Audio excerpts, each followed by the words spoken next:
우리 한번 따라서 하십시다. 인정받고 싶은 마음. 인정받고 싶은 마음. 뭐 하고 싶다고요? 인정받고 싶.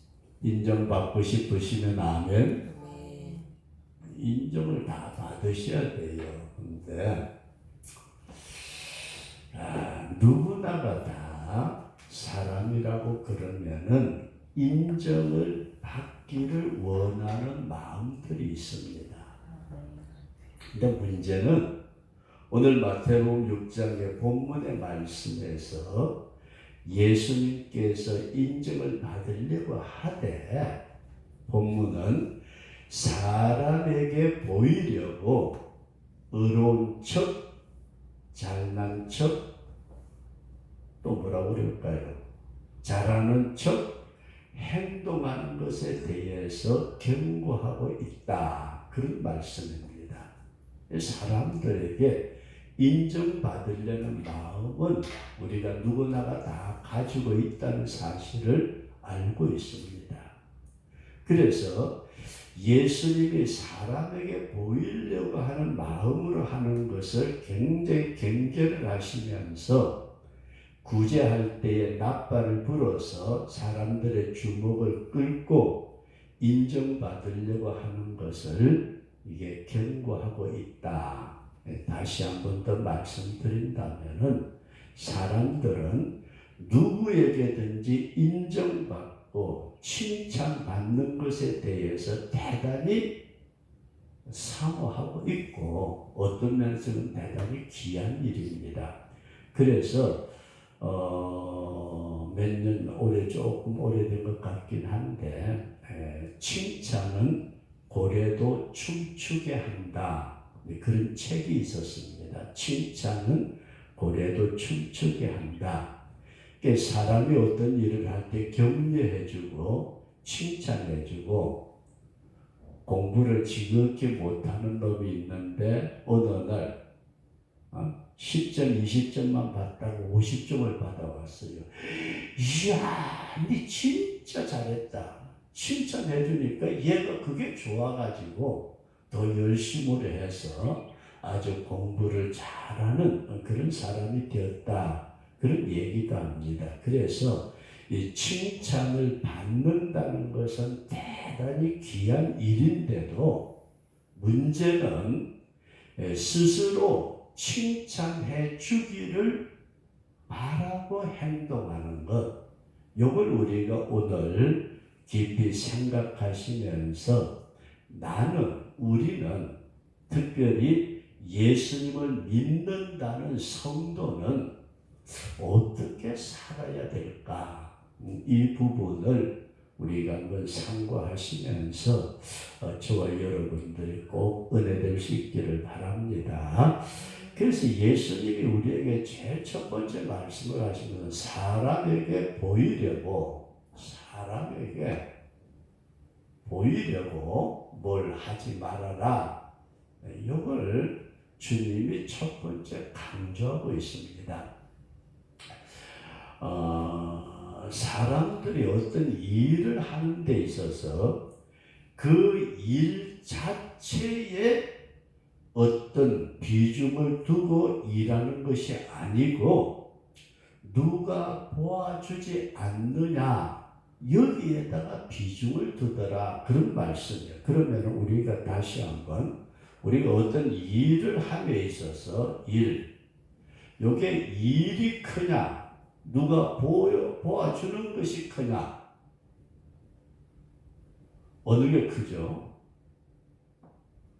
근데 예수님이 책망적으로 말씀하신 것은 너희들이 어떤 일을 함에 있어서 일 자체보다 다른 사람이 보아주는 것을 더 크게 여기는 것 이걸 조심해라. 우리가 성경에 나타난 말씀 보면은 예수님이 성전 헌금 계 앞에 앉으셨을 때에 많은 부자들이 와가지고 이게 5만원짜리 그러니까 뒤에 사람이 다 아이고 5만원 가지고 뭐 나는 이거 100만원짜리 수트를 가지고 왔어.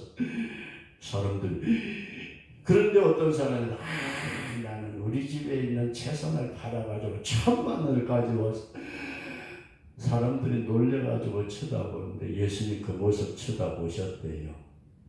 근데 어떤 아주 어렵게 혼자 사시는 아주머니 한 분이 사람들 눈치 보면서 헌금함에 돈을 넣는데 땡그랑 동전 2개가 떨어졌대요. 주님은 뭘 보셨어요?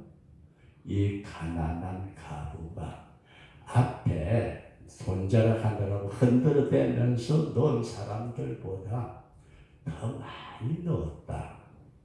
이게 사람들에게 보이려고 하는 태도하고 아니면 그 일 자체에 치중하는 것하고 이것을 우리가 생각해보자 그런 말씀입니다. 그 다음에 두 번째로 인간은 누구나가 다 우월감,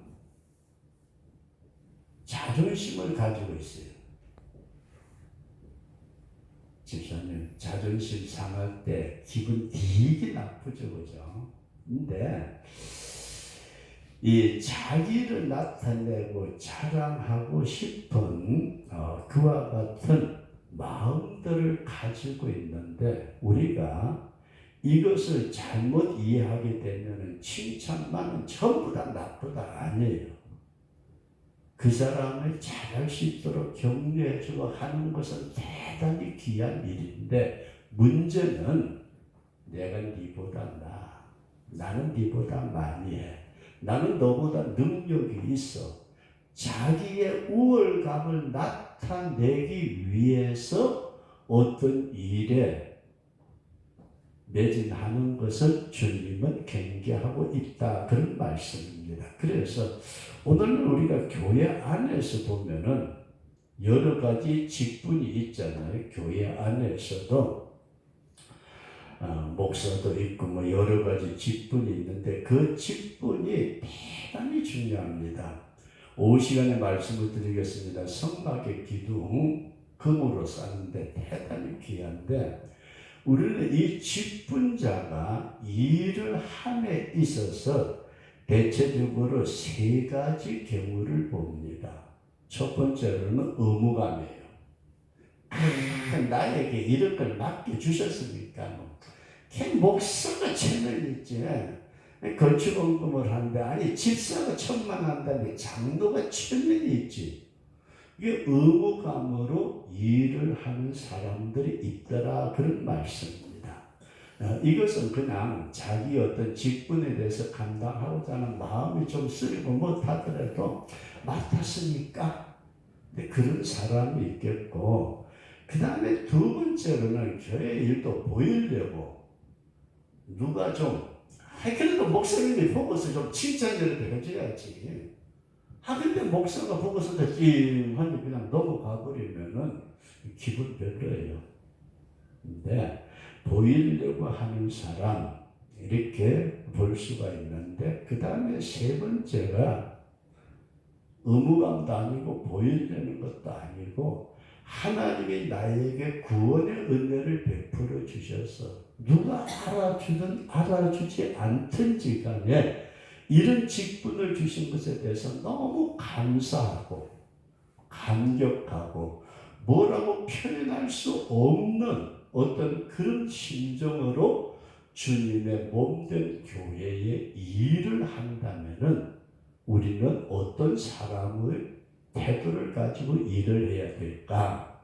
그래서 옛날 주일학교 때 이제 교사 생활하면서 그런 책을 보니 그런 얘기가 있었습니다. 이름 좀 까먹었는데 미국에 어떤 장관이 계셨대요.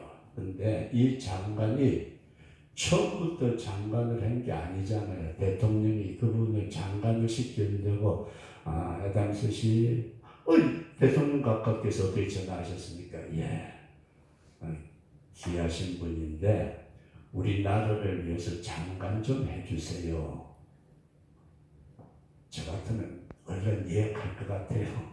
자격이 있든지 없든지 까짓 거 얼마나 대단해요. 그 장관 좀 해주세요. 그랬더니 이분이 한다는 소리가 저요 장관 할 수 없습니다. 대통령이 부탁하는데 그래서 대통령이 물어봤어요. 왜 장관은 못하겠습니까? 그랬더니 이분이 뭐라고 그러느냐 하면은 내가 지금 주일학교 교사래요. 주일학교에서 어린애를 가르치는데 장관이 돼가지고 대통령이 주일날 급한 일이 있으니까 우리 모여서 회의합시다. 그러면은 내가 주일학교 선생 노릇을 못합니다.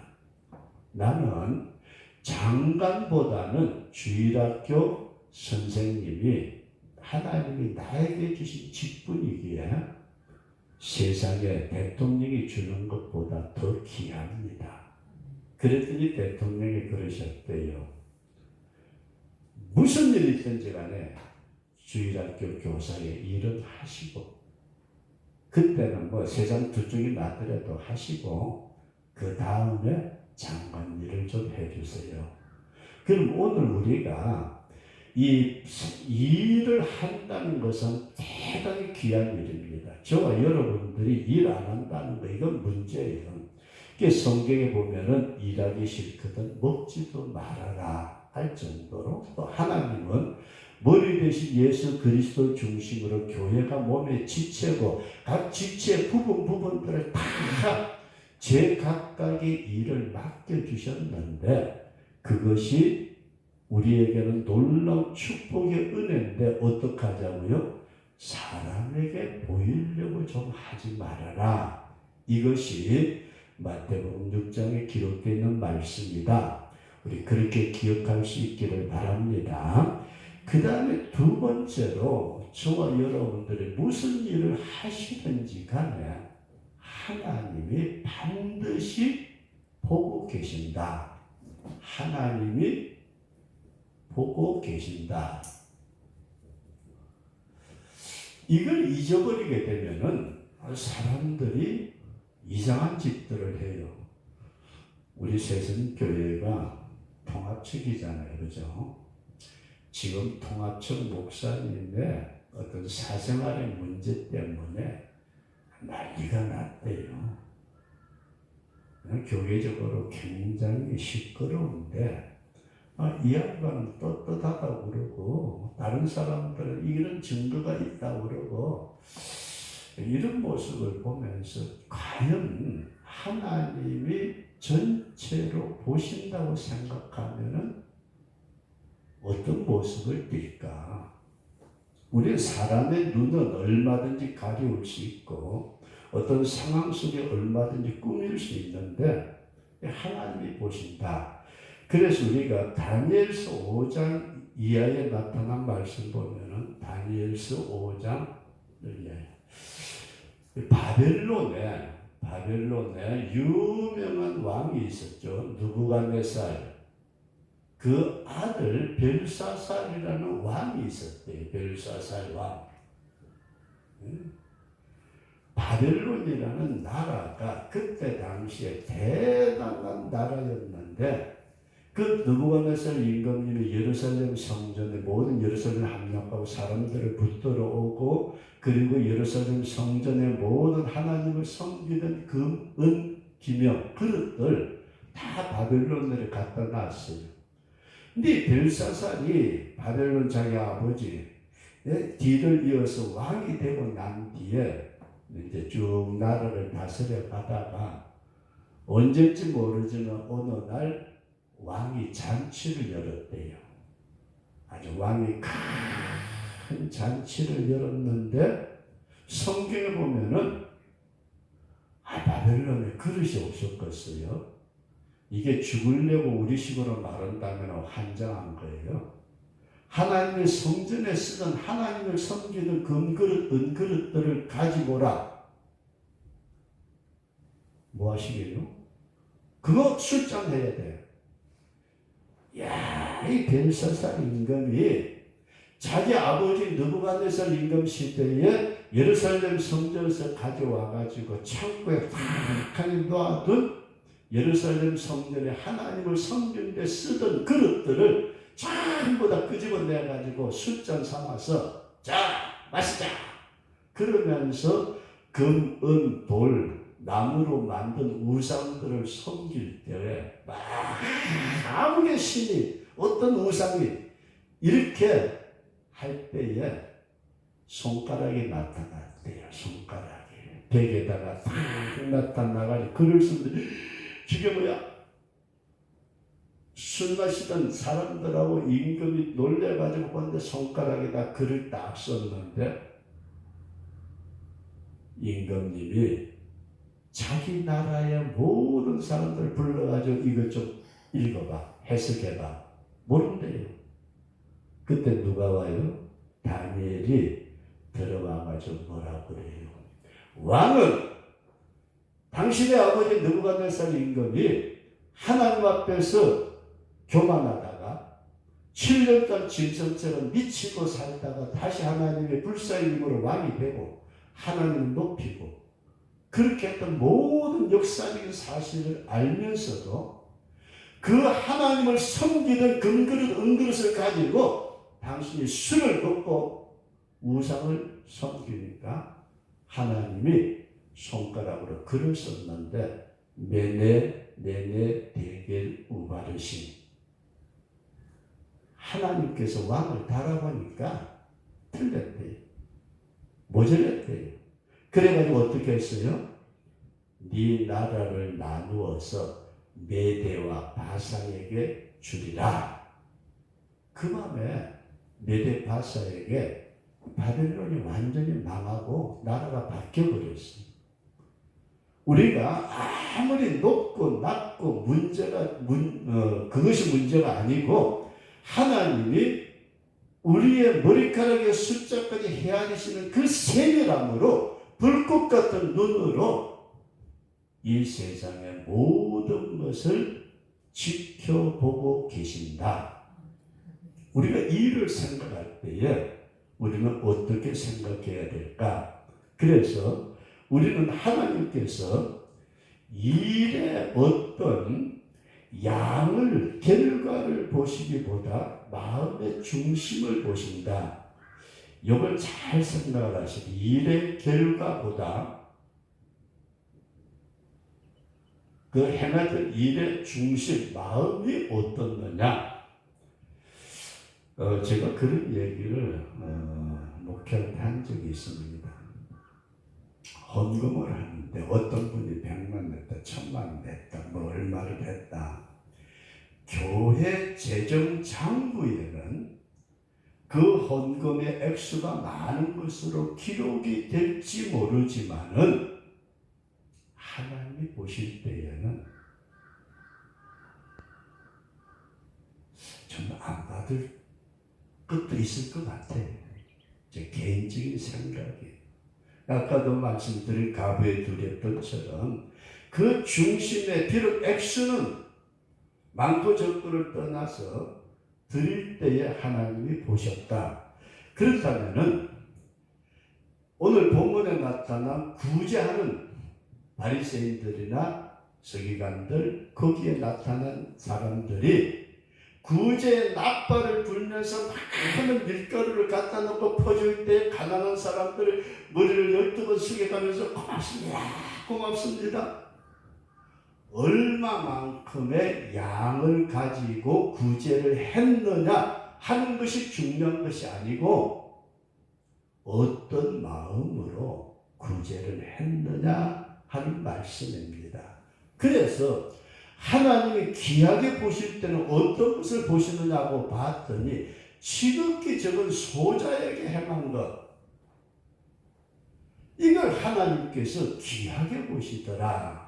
우리는 외면하는 사람들이 있고 멀리하는 사람들이 있고 싫어하는 사람들이 있고 또 집사람이 아침에 그런 얘기를 이민아 할머니인가요? 요양원에 가셨다. 좀 더 계실 때 한 번이라도 더 찾아가 볼 걸 참 아쉽다. 이제 그런 생각을 하고 서로 얘기를 나눴는데 아마 어떻게 보면은 우리의 주변에서도 힘들고 어렵고 나이 들어서 무시당할 수밖에 없는 어떤 그런 사람들에게 우리가 어떻게 처신을 하느냐.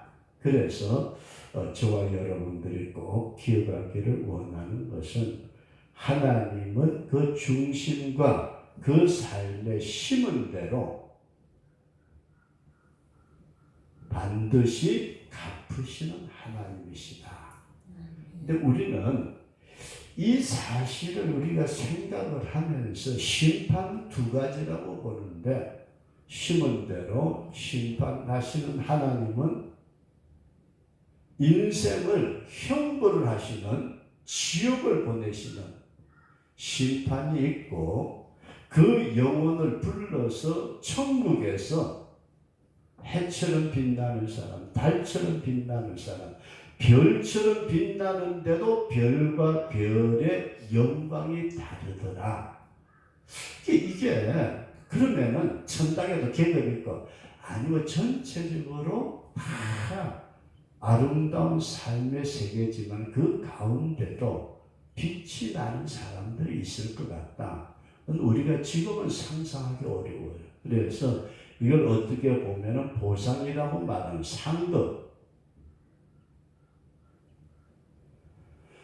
성도 여러분들과 제가 우리는 이렇게 생각할 수 있기를 바랍니다. 내가 이 땅에 7, 80년의 세월을 살아도 일이 살아온 결과보다 내 중심에 어떤 마음을 가지고 주님의 일을 했던가, 그리고 내가 정말로 주님께서 그렇게 아끼고 주님께서 그렇게 관심을 갖는 소자에게 어떻게 행했는가, 우리가 이런 부분을 깊이 생각하시면서 저와 여러분들이 주님 앞에 서는 그날에 우리가 다른 건 몰라도 저는 늘 그런 생각을 가져요. 만약에 하나님의 심판이 없고 죽음으로 영원히 끝나버린다면, 천국도 없고 지옥도 없다면 믿는다는 사람들 참 불쌍해요. 그죠? 하고 싶은 걸 하기를 하나, 집사람 저한테 시집 와가지고서 오자마자 젊은 나이에 사모님 그래가면서 시어머니보다 더 나이 많으신 권사님이 우리의 영적 어머니라 쌓고, 세상에 얼마나. 또 우리가 한번 우리의 삶을 생각을 해볼 때에 하나님의 심판이 없다면, 지옥이 없다면, 천국이 없다면, 죽음으로 모든 게 다 끝난다면 그냥 세상 욕심대로 살아야 될 거 아니에요. 그죠? 반드시 하나님이 보시는데, 근데 문제는 이 성도들의 이중성이 하나님의 심판. 네, 성도들, 이게 일반적으로 예수님 믿는 사람들 다 성도라는데, 종교인들 이 이중성이 이게 세상 속에서도 가장 힘들고 어렵습니다. 주님께서는 길거리에서 나팔을 불지 말라고 말씀하시고, 길거리에서 기도한다고 손 들고 야단치지 말라고 그러시고, 그 이중성. 그래서 성도 여러분들과 제가 깊이 조심해야 될 것은 이 이중성입니다. 예수 믿으면서도 이중성. 그래서 우리가 잘 아는 대로 요한복음 11장에 나타난 말씀, 여러분들이 좀 길지만은 11장 17절 이하에서 보면은 예수님이 큰 사건을 하나 일으키셨는데, 그게 뭐냐면은 나사로를 살리셨어요. 죽은 나사로, 냄새 나던 나사로. 그런데 그때의 그 자리에 많은 사람들이 둘러서 가지고 예수님이 눈물 흘리시는 것을 보고서, 아이고 저렇게 눈물까지 찔찔 짜가면서, 그래 속임도 눈뜨겠던 사람이 나사로 못 살렸다고, 이게 조롱하고 비난하고, 참 인간들도 다 그렇잖아요. 그렇게 할 때 주님께서 그걸 살려놓으니까 그 자리에 있던 사람들이 천하 이게 도대체 뭔 일이냐고 그러면서 많은 사람들이 예수님을 믿었고 그 소문이 퍼져나가니까 어떻게 했어요? 예루살렘을 비롯해서 유대야 산지 사방에서 죽었다가 살아난 사람 나사로 구경하러 가자. 나사로 집 앞에 인산인해를 이루었어요. 거기까지는 진짜 기분 좋은 얘기인데 문제는 대제사장, 바리새인들, 서기관들 이 사람들이 고개를 모았어요.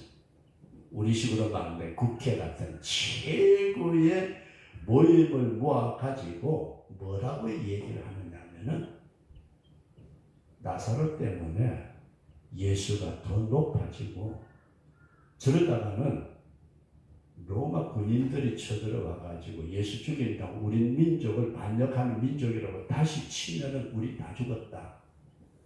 그럼 어떻게 해야 되냐? 거기에서 대제사장 가야바가 뭐라고 얘기를 하느냐면은 한 사람이 백성을 위하여 죽어서 온 민족이 망하지 않게 되는 것이 너희에게 유익한 줄을 생각지 아니하는도다. 쉽게 말해서 민족을 핑계대고 나라 핑계대고 그래서 그걸 위해서 누구를? 예수님을 죽이자. 죽이는 것이 이 민족이 사는 길이야. 뭔 말인지 이해되세요? 민족을 위하는 척, 백성들을 위하는 척 하면서 자기들의 기득권을 지키기 위해서 예수님을 죽이려고 했더라. 오늘날 종교인들의 이중성 때문에 얼마나 많은 사람들에게 손가락질 받고 비난받는지 모릅니다. 왜 그렇게 됐을까? 우리가 하나님의 심판이고 하나님의 눈길이 진정 나를 머리카락부터 발바닥까지 내 속과 겉을 전체를 다 보시면서 내 일의 어떤 결과도 중요하지만 그 일을 어떻게 처리하느냐 그 중심을 바라보시고 네 인생 80, 90 끝나면은 내가 거기에 따라서 심판할 거야. 이걸 분명하게 믿는다면은 어떻게 저럴 수가 있을까? 우리는 정치인들 욕을 하죠. 그 국회에서 하는 꼬라지들 쳐다보면은 그 사람들은 전혀 뭐 양심이고 법이고 없이 자기들의 좋을 대로 하는 것 같은데 하나님이 보실 때 어떻게 보실까? 우리가 생각하면서 성도 여러분들과 제가 주님이 보신다는 분명한 믿음 안에서 이중성이 아닌 이 이중성은 예수님이 세상에 계실 때 가장 싫어하셨어요. 외식하는 서기관들과 바리새인들이요. 너희들의 자네 겉은 깨끗한 것 같지만 속에는 온갖 것을 가득 채운도다. 너희들의 심령은 평토장한 무덤 같아서 겉으로 보기에는 평평한 것 같지만 속에는 온갖 썩는 빽다리들과 시체들이 들어있다. 우리가 진짜 적은 우리의 숫자이지만은 전 여러분들에게 꼭 부탁하고 싶어요. 주님이 우리를 데리고 가실 때에 너 진짜 고생했다. 사람들이 알아주지 않고 칭찬해주지 않았지만은 마지막 날에 주님이 칭찬하신다면 얼마나 좋을까? 세상 사람들이 그렇게 높이고 칭찬하고 아이고 집사님 목사님 대단합니다 했는데 성남에 지금은 돌아가셨지 아마 박영규 목사님 대단한 분이었대요. 주일학교 국민학교 초중고 대학까지 세우고 성남에서는 그 양반 보는 사람이 없었대요. 대통령 표창도 받고 국회 무슨 장관까지 시키려고 했다면 그래도 거절하고 그랬는데 이 양반이 환상 중에 지옥을 봤었대요. 자기가 그 지옥의 불구덩이에서 던져지는데 자기는 너무너무 잘한 줄 알았대. 칭찬받고 대단하게. 그런데 거기서 깨어나고 난 뒤에 이분이 모든 것 다 국가에다 헌납하고 다 바치고 남은 평생 저는 양복이 아직까지 4대뿔 되는 것 같잖아요. 여보. 그 양반 양복 한 벌 가지고 그렇게 사시다가 주님 앞에 가셨대요. 우리는 정말 주님이 보신다는 사실을 분명하게 생각하고 이게 이중성이 없는 진실한 우리 그런 삶을 살아가도록 우리가 기도하시되 마지막 하나님께서 성도를 심판하실 때 양과 염소를 나누실 때요. 마태복음 25장 이하에 나타난 말씀을 보게 되면 주님이 심판하신데 양은 오른쪽에다가 염소는 왼쪽에다가 그렇게 세워놓고 양 같은 무리들에게 그래요. 내가 배고플 때 먹을 거 주어서 고맙다. 내가 헐벗었을 때 입을 거 주어서 고마워. 내가 병들었을 때 찾아와 주어서 고맙다. 그랬더니 이 양들이 그래요. 예수님, 우리 예수님에게 그렇게 해드린 적 없어요. 우리가 그런 예수님의 칭찬을 받아야 될 그런 일을 한 적이 없습니다. 그랬더니 주님 뭐라고 그러셨어요? 여기 있는 지극히 적은 소자에게 행한 것이 곧 내게 행했다. 진짜 고맙다. 그러면서 천국 들어가라 그러는데 염소 같은 무리들이 애놈들아 내가 배고플 때 먹을 거 안 줬어. 그랬더니 뭐라고 그랬게요?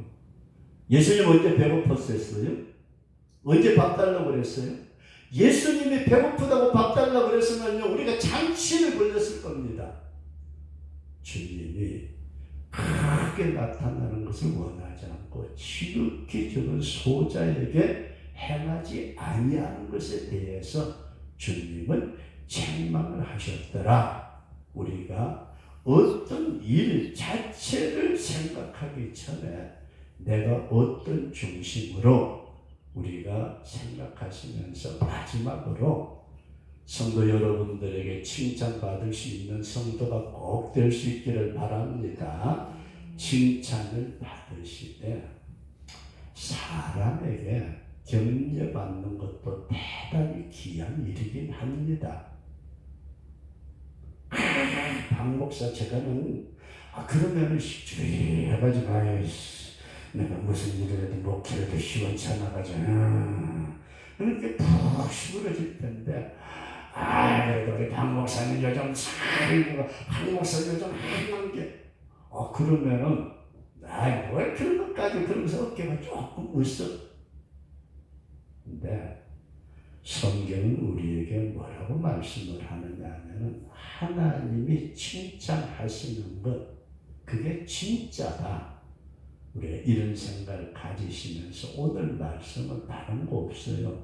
저와 여러분들이 인정받고 싶은 마음 누구나 다 있어요. 그렇게 집사님은 권사님 애써가지고 올여름 이렇게 더울 거라고 해가지고서 에어컨 우리는 집사람은 뭐라고 어떨지 모르지만 저는 그래서 에어컨 없으면 저쪽 동네 가서 살면 되지 뭘 이쪽까지 달아놓고 살 것 없어. 그런다고 그게 관심을 가지고 그렇게 해줬는데 목사가 쓸데없이 말이지 전기세 나갈 텐데 에어컨만 달아놓고 그래버리면 해놓고도 기분 얼마나 나빠요. 그죠? 진짜 고마워요. 감사하고 우리가 생각지 못했던 까지 얼마 들었는지 계산은 집사람이 할 거고요. 하여튼 우리가 이 세상에서도 격려를 하고 서로 복돋아주고 위로해주고 그것은 대단히 귀한 일인데 문제는 그 자체 내가 격려 칭찬받기 위해서 내가 그래도 하고 이게 문제다. 우리가 생각하면서 마지막 주님이 내 중심을 보시고 주님이 칭찬하시는 우리 그런 성도로 사시다가 저와 여러분들 주 앞에 서는 그날에 잘했다 칭찬받는 네가 적은 일에 충성하였으니 칭찬받는 우리 복된 성도가 될 수 있기를 주의 이름으로 축원합니다.